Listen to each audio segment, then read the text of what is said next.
67 degrees right now, so it's warming up quite nicely. And boy, oh boy, what a perfect day to have the Director of Faith Formation at Little Flower, Sister Marilyn Marie Ellerbrock, joining us on this feast of St. Therese of Lisieux, the Little Flower. Sister Marilyn, good morning. How are you? Good morning, Sister.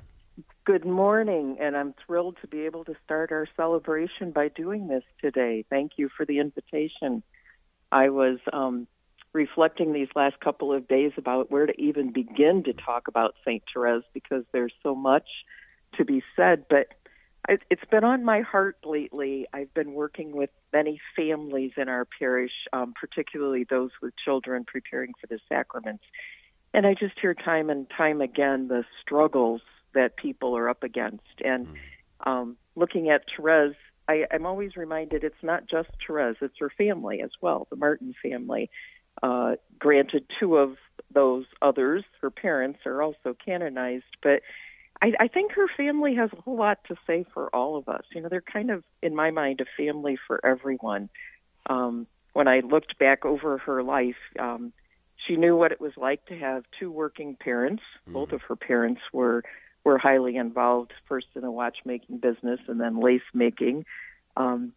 They knew the pain of miscarriage and death of infants, not once or twice, but 4 times in their family. So 4 of their children died early.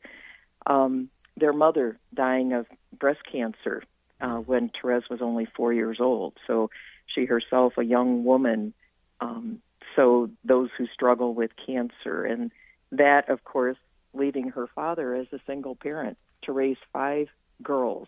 God bless him. Challenge in and of itself. They knew what it was like to have children that weren't always the easiest to manage. So Therese herself, and she would say of herself, I was spoiled. I was a spoiled little girl and made life difficult. And her sister Leonie, many difficult behaviors as well that they didn't fully understand right away. And then I can only imagine parents of teenagers. You know, here you have Therese, who was told she couldn't enter the Carmelite monastery by the bishop, and so she said, well, then I'm going to go get the Holy Father's permission, you know, and her father went along with it. And then later in life, Therese and her sisters dealing with the anguish of having an aging parent with dementia, as her own father suffered from that disease. And she herself suffering from tuberculosis and extreme physical pain the last days of her life. And yet, they also knew the joy and grace of support from extended family, other relatives who stepped in. And, you know, so when I look at all of that, I think, gosh, there's a lot there, and they get it. Sometimes I think we look at the saints as, you know, they're long gone, they're in heaven, they didn't have a hard time, so of course they ended up as saints. And it's just not true with Therese and her family. And Sister, I mean, so many accounts of her incredible intercession, so I didn't really think about it, but so much of that must be attributable to the difficulty of her own life.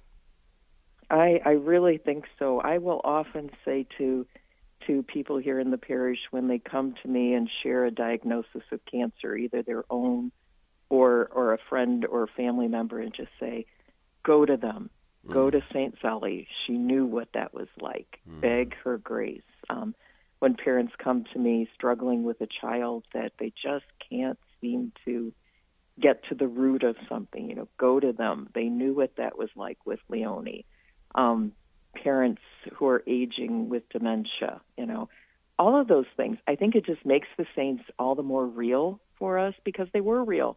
They didn't just drop off of Christmas trees. Yeah. They came from a family, and those families weren't always perfect. But that makes them all the more ready, I think, to intercede for us, the grace of the communion of saints. And nothing like the reception of flowers after the intercession from St. Therese. And again, I've heard that so many times and actually experienced it once in my lifetime. So these gifts associated, just fabulous. Thank you, Sister. Yes, you are most welcome. Have a blessed day. Know that we're all praying for you here at Little Flower as well. Well, thank you so much. Yes, have a wonderful day. And boy, what a great reflection and what a great reminder about this wonderful saint who died at the tender age of 24. Man, we celebrate all of our parishioners at Little Flower Parish, such a wonderful parish there, and pray God's blessings on you on this special day. Mm-hmm.